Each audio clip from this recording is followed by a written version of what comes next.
Hi guys, welcome to Priya vlogs in Kannada. ಇವತ್ತು ನಾನು ನನ್ನ ತಂಗಿ ಊರಿಗೆ ಹೋಗೋಣ ಅಂತ ಹೊರಟಿದ್ದೀವಿ. ಅದು ನಮ್ಮೂರು ದಾವಣಗೆರೆಗೆ ಹೋಗ್ತಾ ಇದ್ದೀವಿ. ನಾವಿರೋದು ಬೆಂಗಳೂರಲ್ಲೇ, ಆದರೂ ನಮ್ಮೂರಿಗೆ ಹೋಗೋದು ಒಂಥರ ಖುಷಿ ಇರುತ್ತೆ. ಊರಿಗೆ ಹೋಗೋದು ಅಂದರೆ ಅದು ನಮ್ಮ ಹಳ್ಳಿಗೆ ಹೋಗ್ತಿದ್ದೀವಲ್ಲ ಅಂತ ಖುಷಿ, ತುಂಬಾ ಖುಷಿ ಇರುತ್ತೆ. ನಾವು ಯಾವಾಗಲೂ ಹೋಗಲ್ಲ, ಯಾವತ್ತೋ ಒಂದು ಸಲ ಹೋಗ್ತೀವಿ, ವರ್ಷಕ್ಕೊಂದು ಸಲನೋ ಏನೋ ಹೋಗ್ತೀವಿ ಅಷ್ಟೇ. ಈ ಸಲ ಫಂಕ್ಷನ್ ಇದೆ ಅಂತ ಫೋನ್ ಮಾಡಿದರು, ಬರಲೇಬೇಕು ಅಂತ ಹೇಳಿದ್ರು. ಸರಿ, ನಮ್ಮ ಮನೇಲಿ ಎಲ್ಲ ಬ್ಯುಸಿ ಇದ್ದರು, ಹೋಗೋಕ್ಕಾಗಿಲ್ಲ. ಅದಕ್ಕೆ ನೀವೇ ಇಬ್ಬರು ಹೋಗ್ಬಿಟ್ಟು ಬನ್ನಿ ಅಂತ ಹೇಳಿದ್ರು. ಅದಕ್ಕೆ ನಾನು ನನ್ನ ತಂಗಿ ಹೋಗ್ತಾಯಿದ್ದೀವಿ ನಮ್ಮೂರಿಗೆ. ನೈಟ್ ಜರ್ನಿ ಮಾಡ್ತಾಯಿದ್ದೀವಿ. ನಮ್ಮೂರು ಯಾವ ಥರ ಇರುತ್ತೆ, ಹೆಂಗಿರುತ್ತೆ ಅಂತ ತೋರಿಸ್ತೀವಿ ಬನ್ನಿ. ನೈಟು ಮೆಜೆಸ್ಟಿಕ್ಗೆ ಹೋದ್ವಿ ನಾನು ನನ್ನ ತಂಗಿ. ಮೆಜೆಸ್ಟಿಕ್ಕಿಂದ ದಾವಣಗೆರೆ ಬಸ್ ಹತ್ತಿದ್ವಿ. ದಾವಣಗೆರೆ ಬಸ್ ಹತ್ತಿದ್ಮೇಲೆ ಜರ್ನಿ ಮಾಡ್ತಾಯಿದ್ದೀವಿ. ಜರ್ನಿ ಮಾಡೋದು ಒಂಥರ ಅನಿಸುತ್ತೆ. ನಿದ್ದೆ ಮಾಡೋಕ್ಕಾಗಲ್ಲ ಅಂದ್ರೂ ಒಂಥರ ಕುತ್ಕೊಂಡು ಜರ್ನಿ ಮಾಡೋದೇ ಒಂಥರ ಖುಷಿ ಇರುತ್ತೆ. ರೋಡ್ ಸೈಡೆಲ್ಲ ನೋಡಿಕೊಂಡು ಹೋಗ್ತಾಯಿದ್ವಿ. ಹೋಗಿದ್ದ ಟೈಮ್ ಹೋಗಿದ್ದೆ ಗೊತ್ತಾಗಲಿಲ್ಲ. ಬೆಳಗಿನ ಜಾವ 4 ಗಂಟೆಗೆ ದಾವಣಗೆರೆಗೆ ಬಸ್ ಬಂತು. ದಾವಣಗೆರೆಗೆ ಬಸ್ ಬಂದಮೇಲೆ ಸರಿ ಅಂದ್ಬಿಟ್ಟು ಬಸ್ ಇಳಿದ್ಬಿಟ್ಟು, ನಮ್ಮೂರಿಗೆ ಬಸ್ಸು 7 ಗಂಟೆಗೆ ಇರೋದು. ಸರಿ, ಅಲ್ಲಿವರೆಗೂ ಏನು ಮಾಡೋದು ಅಂತ ಅಂದ್ಬಿಟ್ಟು ಆಟೋ ಮಾಡ್ಕೊಂಡು ಹೋಗೋಣ ಅಂದ್ಕೊಂಡ್ವಿ. ಆಟೋದಲ್ಲೆಲ್ಲ ಆಮೇಲೆ ಬೇಡ ಅನ್ನಿಸ್ತು. ಬೇಡ ಬಿಡು, ಇನ್ನೇನು ಬಸ್ ಬರುತ್ತಲ್ಲ ಹಂಗೆ ಹಿಂಗೆ ಅನ್ನೋಷ್ಟರಲ್ಲಿ ಟೈಮ್ ಪಾಸ್ ಆಗಿಬಿಡುತ್ತೆ, ಬಸ್ಸೇ ಬರುತ್ತೆ ಅಂದ್ಬಿಟ್ಟು ವೆಯ್ಟ್ ಮಾಡ್ತಾಯಿದ್ವಿ. ನನ್ನ ತಂಗಿ ಅಕ್ಕ ರೌಂಡ್ಸ್ ಹೋಗೋಣ ಬಾ ಅಂತ ಅಂದ್ಬಿಟ್ಟು. ನಮ್ಮೂರು ಬಸ್ ಸ್ಟಾಪ್ ತುಂಬ ಚೆನ್ನಾಗಿದೆ, ಹೊಸ ಬಸ್ ಸ್ಟಾಪ್ ಕಳಿಸಿದ್ದಾರೆ ನಮ್ಮೂರಲ್ಲಿ. ನಮ್ಮ ದಾವಣಗೆರೆ ಅಂದರೆ ಬೆಣ್ಣೆ ದೋಸೆ ಫೇಮಸ್ಸು. ನಾವು ರೌಂಡ್ಸ್ ಎಲ್ಲ ಹಾಕಿದ್ಮೇಲೆ ಫ್ರೆಶ್ ಅಪ್ ಆಗಿ ಟಿಫನ್ ಮಾಡೋಣ ಅಂದ್ಬಿಟ್ಟು ಮತ್ತೆ ಬೆಣ್ಣೆ ದೋಸೆ ಮತ್ತು ಇಡ್ಲಿ ಕಾಫಿ ಎಲ್ಲ ತೊಗೊಂಡು ತಿಂದು ಕಾಫಿ ಎಲ್ಲ ಕುಡಿದ್ಮೇಲೆ ನಮ್ಮೂರು ಬಸ್ ಬಂದಮೇಲೆ ಹೊರಟಿದ್ಮೇಲೆ ನಮ್ಮೂರಿಗೆ ಇನ್ನೇನು ಎಂಟ್ರ್ ಆಗ್ತಾಯಿದ್ದೀವಿ ಅಂದಮೇಲೆ ಏನೋ ಒಂಥರ ಖುಷಿ, ತುಂಬ ಖುಷಿ ಆಗ್ತಾಯಿತ್ತು.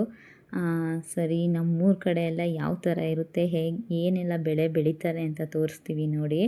ಆದರೆ ಇವತ್ತು ಜಾಸ್ತಿ ವೀಡಿಯೋ ಮಾಡೋಕ್ಕಾಗಲ್ಲ, ಸ್ವಲ್ಪ ಎಷ್ಟಾಗುತ್ತೋ ಅಷ್ಟೇ ಮಾಡೋಕ್ಕಾಗೋದು, ಆದಷ್ಟು ಸ್ವಲ್ಪನೇ ಆಗುತ್ತೆ ನೋಡಿ. ನಮ್ಮೂರ ಸೈಡೆಲ್ಲ ಬರೀ ಭತ್ತನೇ ಜಾಸ್ತಿ.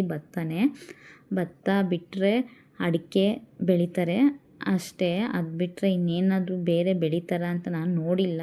ಆದರೆ ನಾನು ನೋಡಿರೋ ಪ್ರಕಾರ ನಮ್ಮೂರಲ್ಲೆಲ್ಲ ಬರೀ ಭತ್ತನೇ ನನಗೆ ಕಾಣಿಸಿರೋದು. ಅದು ಬಿಟ್ಟರೆ ನಾನೇನು ನೋಡಿಲ್ಲ. ನಾವು ಬರೀ ಭತ್ತನೇ ಬೆಳೆಯೋದು. ನಮ್ಮ ಜಮೀನು ನಮ್ಮೂರಿಂದ ಒಂದು 3 ಕಿಲೋಮೀಟ್ರ್ ದೂರ ಇದೆ. ಅಲ್ಲಿಗೆ ಜಾಸ್ತಿ ಹೋಗೋಕ್ಕಾಗಲ್ಲ. ನಾವು ಊರಿಗೆ ಏನಾರು ಬಂದರೆ ಯಾವಾಗೋ ಒಂದು ಸಲ ಹೋಗ್ತೀವಿ, ದೂರ ಇರೋದ್ರಿಂದ ಆಗಲ್ಲ ಅಂದ್ಬಿಟ್ಟು. ಯಾವಾಗಾದರೂ ಫ್ರೀಯಾಗಿ ಇದ್ದಾಗ ಮಾತ್ರ ಹೋಗ್ಬಿಟ್ಟು ನೋಡ್ಕೊಂಡು ಬರ್ತೀವಿ. ನಾನು ನಮ್ಮ ಜಮೀನದು ವೀಡಿಯೋ ಎಲ್ಲ ತೋರಿಸ್ತೀನಿ, ಆದರೆ ನೆಕ್ಸ್ಟ್ ಟೈಮ್ ಹೋದಾಗ ನಾನು ವೀಡಿಯೋ ಎಲ್ಲ ಮಾಡ್ತೀನಿ. ನೋಡಿ, ಎಲ್ಲಿ ನೋಡಿದ್ರು ಗ್ರೀನ್ ಥರನೇ ಕಾಣಿಸ್ತಾ ಇದೆ. ನನಗಂತೂ ತುಂಬ ಖುಷಿ ಆಗುತ್ತೆ. ನಮ್ಮೂರಿಗೆ ಬರೋದು ಅಂದರೆ ನಂಗೆ ತುಂಬ ಖುಷಿ ಆಗುತ್ತೆ. ನಮ್ಮೂರಲ್ಲೇ ಸ್ವಲ್ಪ ದಿನ ಇರಬೇಕು ಅನ್ನಿಸ್ತಾ ಇರುತ್ತೆ, ಆದರೆ ಏನು ಮಾಡೋದು, ಇರೋಕ್ಕಾಗಲ್ಲ, ಬೆಂಗಳೂರಿಗೆ ಬರಲೇಬೇಕಾಗುತ್ತೆ. ಹೋದಾಗ ಮಾತ್ರ ಏನೋ ಒಂಥರ ಎಂಜಾಯ್ ಮಾಡ್ಕೊಂಡು ಬರ್ತೀವಿ ಊರಿಗೆ ಹೋದರೆ. ಆಮೇಲೆ ಊರಿಗೆ ಹೋದ್ಮೇಲೆ ನಮ್ಮೂರು ಯಾವ ಥರ ಇದೆ ಅಂತ ತೋರಿಸ್ತೀನಿ ನೋಡಿ. ನಮ್ಮೂರಲ್ಲಿ ಫುಲ್ಲು ಒಂಥರ ಹಳ್ಳಿ, ಆದರೂ ಇವಾಗ ಸ್ವಲ್ಪ ಚೇಂಜಸ್ ಆಗಿಬಿಟ್ಟಿದೆ. ಈಗ ಏನು ಮೊದಲು ಥರ ಇಲ್ಲ, ಈಗೆಲ್ಲ ಸಿಟಿ ಸ್ಟೈಲಲ್ಲಿ ಮನೆಗಳು ಕಟ್ಕೊಂಡ್ಬಿಟ್ಟಿದ್ದಾರೆ. ಸ್ವಲ್ಪ ಮಾತ್ರ ಈಗ ಹಳ್ಳಿ ಮನೆಗಳ ಥರ ಇದೆ. ಈಗೆಲ್ಲ ಸಿಟಿ ಮನೆಗಳ ಥರನೇ ಮಾಡ್ಕೊಂಬಿಟ್ಟಿದ್ದಾರೆ. ಆದರೆ ಹಳ್ಳಿ ಮನೆಗಳೇ ಚೆಂದ. ನಮಗೂ ಹಳ್ಳಿ ಮನೆಯೇ ಇದ್ದರೆ ಚೆನ್ನಾಗಿರುತ್ತೆ ಅನಿಸುತ್ತೆ. ಆಮೇಲೆ ಹೋದ್ಮೇಲೆ ನಮ್ಮ ಅಕ್ಕ ಗಂಗೆ ಪೂಜೆ ಮಾಡ್ತಾಯಿದ್ರು. ಆಮೇಲೆ ಅವರು ಬನ್ನಿ ಪೂಜೆ ಸ್ಟಾರ್ಟ್ ಆಗಿಬಿಟ್ಟಿದೆ, ಬನ್ನಿ ಪೂಜೆ ಮಾಡಿ ಅಂತ ಕರೆದ್ರು. ನೀವು ಮಾಡಿ ಅಂತ ಅವಳು ಬಿಡಲಿಲ್ಲ, ಬಾ ಮಾಡು ಅಂತ ಕರ್ಕೊಂಬಂದು ಪೂಜೆ ಮಾಡಿಸಿದ್ಲು. ಪೂಜೆ ಎಲ್ಲ ಆದಮೇಲೆ ಬಳೆ ಹಾಕಿಸ್ಕೊ ಅಂತ ಬಳೆ ಹಾಕಿಸ್ತಾ ಇದ್ದಾರೆ. ಬಳೆ ಹಾಕಿಸ್ಕೊಳ್ಳೇಬೇಕು, ಯಾವುದೇ ಒಂದು ಫಂಕ್ಷನ್ ಆಗಲಿ ನಮ್ಮ ಊರಲ್ಲಿ ಫಸ್ಟು ಬಳೆ ಹಾಕಿಸ್ತಾರೆ, ಹೆಣ್ಮಕ್ಳು ಬಳೆ ಹಾಕ್ಕೋಬೇಕು ಅಂತ.